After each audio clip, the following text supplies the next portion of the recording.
स्वागत है आपका वाईपी एजुकेशन ट्रिक चैनल पर। तो दोस्तों इस वीडियो में हम बात करेंगे, देखिए एनसीएफ 2005 राष्ट्रीय पाठचर्या की रूपरेखा 2005 एंड नेशनल करिकुलम फ्रेमवर्क 2005। तो आपको बताना चाहेंगे कि आप हमारे चैनल पे नए हैं या अभी तक आपने हमारे चैनल को सब्सक्राइब नहीं करा है तो आप नीचे रेड कलर के सब्सक्राइब बटन पे क्लिक कर लें और बराबर में बेल आइकन की घंटी है उसको भी प्रेस कर लें।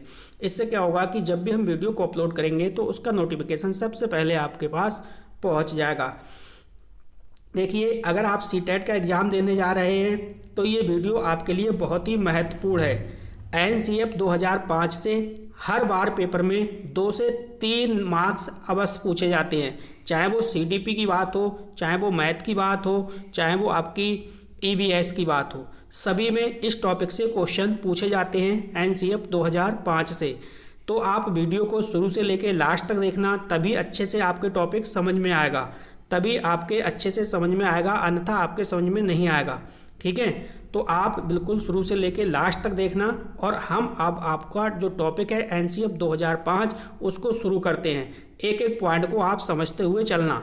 देखो फर्स्ट पॉइंट है इसमें, यह है मानव संसाधन विकास मंत्रालय की पहल पर एनसीईआरटी द्वारा तैयार किया गया नवीनतम दस्तावेज है। पहला पॉइंट आपने क्या समझा कि यह मानव संसाधन विकास मंत्रालय की पहल पर एनसीईआरटी, देखो यहाँ पे थोड़ा सा मिस्टेक हो गया है, एनसीईआरटी लिखा है ना, एनसीईआरटी होता है, तो ये ध्यान रखना। एनसीईआरटी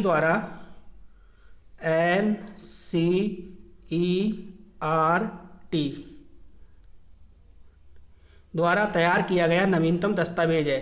ठीक है, अगला देखो, अगला पॉइंट है प्रोफेसर यशपाल की अध्यक्षता में इसे तैयार किया गया है। इस पॉइंट को आपको ध्यान रखना है, प्रोफेसर यशपाल की अध्यक्षता में इसे तैयार किया गया है, किसे, एनसीएफ 2005 को। अब देखो अगला पॉइंट है थीम ऑफ एनसीएफ 2005, यानी शिक्षा जो है, शिक्षा बिना बोझ के, ये भी पॉइंट आपको याद रखना है, शिक्षा बिना बोझ के। नेक्स्ट हेडिंग है हमारी उद्धव। देखो इसका क्या मतलब है, इसमें राष्ट्रीय पाठचर्या की रूपरेखा 2005 की उत्पत्ति रविंद्रनाथ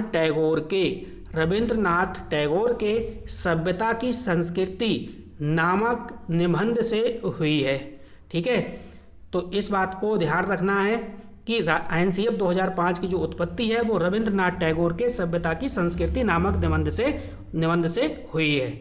चलो अगला पॉइंट समझो। अगला पॉइंट है देखो एनसीएफ 1975।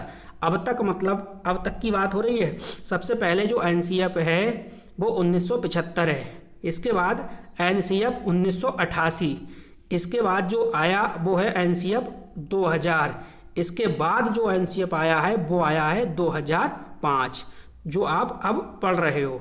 2005 के एनसीएफ का जो प्रारंभ है शिक्षा शास्त्री रविंद्रनाथ टैगोर सभ्यता और प्रकृति को आधार मानकर किया गया था।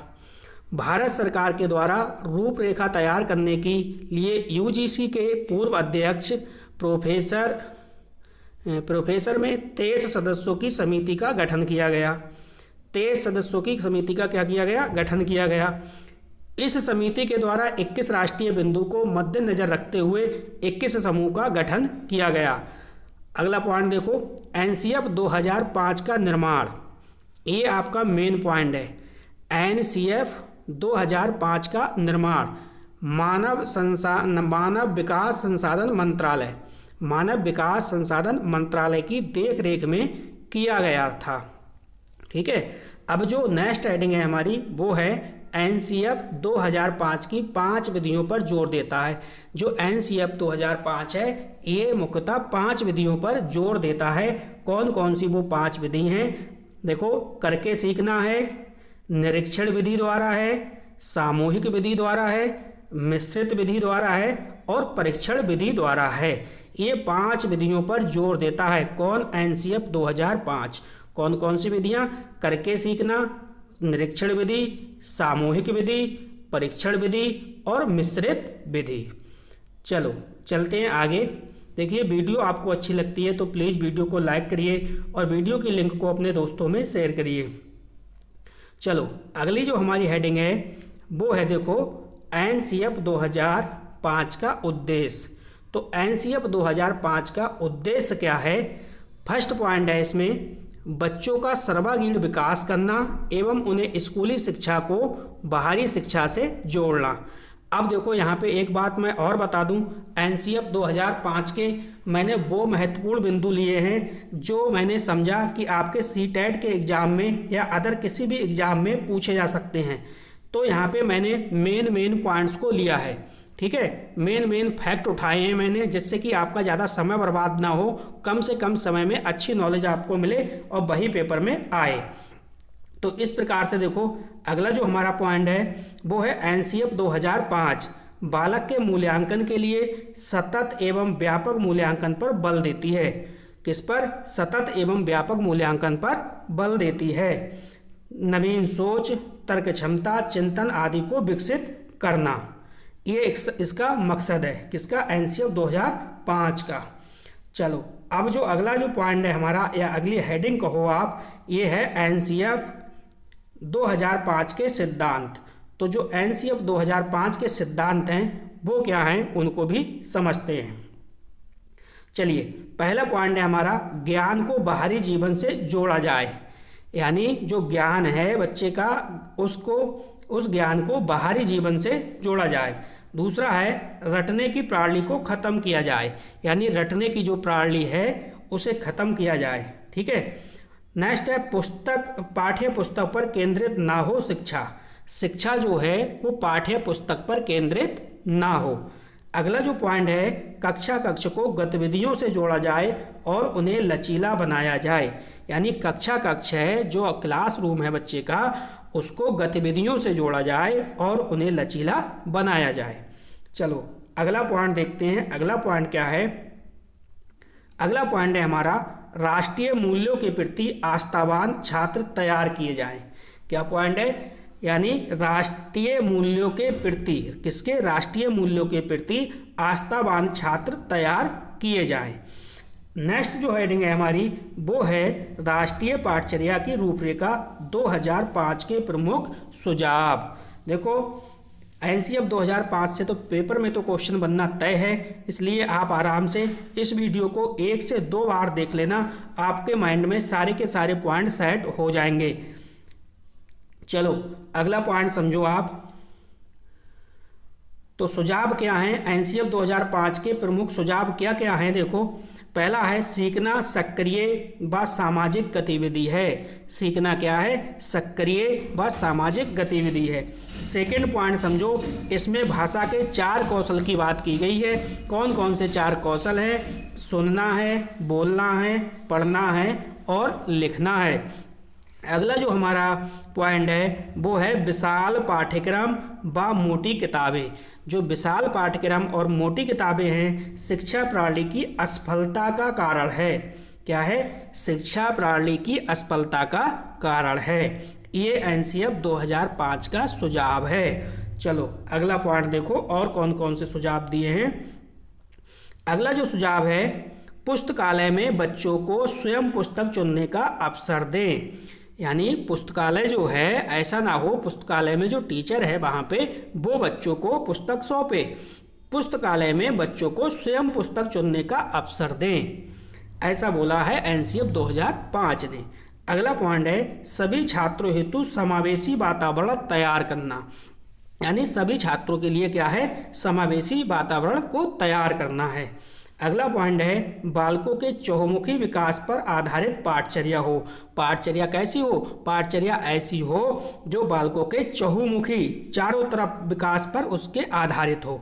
अगला पॉइंट समझो आप।